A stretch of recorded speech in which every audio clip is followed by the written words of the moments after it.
Hey guys, my name's Travis, and I am in the web-based teaching class with you guys this summer. I'm really excited about it. My experience with online teaching has been largely negative, so I'm looking forward to learning some good techniques and how to make it effective. I'm in the after degree program at the U of L. I'm doing science related to physics, and I have a minor in math. And yeah, my first degree was in mechanical engineering. I did that in Calgary, and then I worked for a few years and decided that I would rather be teaching than working in an office. So here I am. My PS3 is actually going to be in Calgary in a high school teaching Science 10 and Physics 20, so I'm pretty excited about that. I don't have any past experience teaching online. I have taken some online courses. I think I did Science 10 online back in 2004, which is crazy. It's like 15 years ago. And I don't think I sent or received a single message from any kind of teacher or person. It was very much independent study based, basically sign on, do your readings, do some online quizzes. And then at the end of the semester, I went into an exam center and did the final in person, uh, which basically means I did nothing the whole semester. I crammed all the material into about 4 days before the final and then went and wrote it. That is not the best way to do online classes.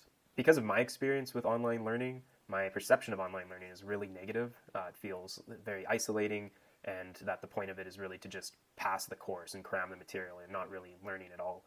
I've had to do quite a few online courses and training through work, and again, it's the same thing. You're just trying to get that certification, trying to tick all the boxes just so you can keep doing your job. Very rarely are you in it to learn something. And I think that is a bit of a disservice to students, especially if you're forcing them to do online learning. The process should be a lot more social, a lot more engaging. And just looking at this course so far, some of the introductory material, I'm pretty encouraged by that. I'm looking forward to learning more about how to make the whole process a lot better for students, a lot more engaging so they can actually take value away from it. I'm not a very techie person at all. For my presentation today, I decided to do a YouTube video. I've watched some YouTube videos. I'm not on there all the time, but I think YouTube is a really good service. It's really clean.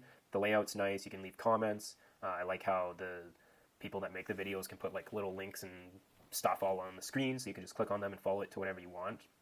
In terms of my personal use of technology, I don't even own a TV. I don't have home internet at my house. If I need internet, I go to the library, or at the school they have internet. I do have data on my phone. I have about 2 gigs every month that I use for email or messages, maybe Googling the odd thing. But beyond that, I tend to stay away from technology. Really, the only TV show I watch is Game of Thrones, and that's done now. Not having a TV or internet and this kind of stuff, it was really difficult to watch it. I didn't want to pay like hundreds of dollars every month to get HBO subscription.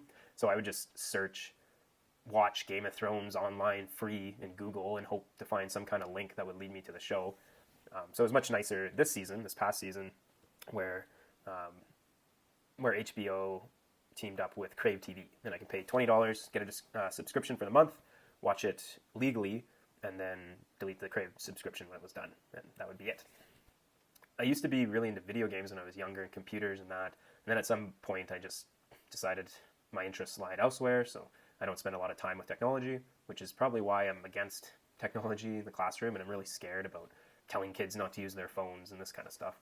But we'll see how it goes.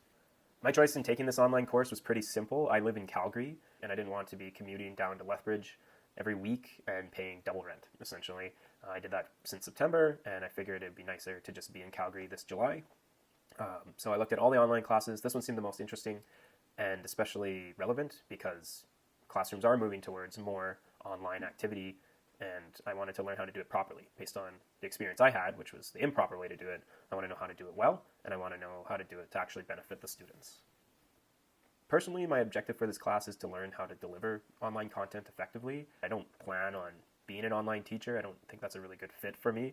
But in normal classrooms, there's more and more online activity, and I think finding some tools that would help students would be really good.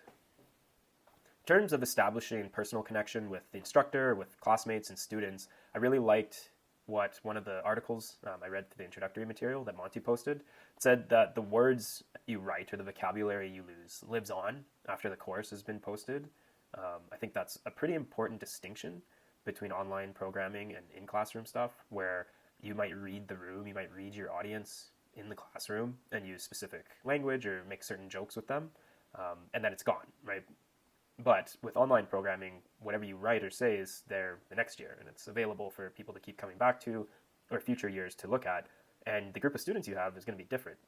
So finding an online presence that's professional and still fun, but won't offend people that come from different backgrounds, I think is really important. One of the other suggestions in those articles was developing an FAQ for students so that they don't have to keep trying to get a hold of you. And I mean, there's times when they're not going to be able to get a hold of you and they're going to have questions. And I think having an FAQ prepared with sort of common things, common issues or roadblocks students would come up with that they need to solve would be really effective.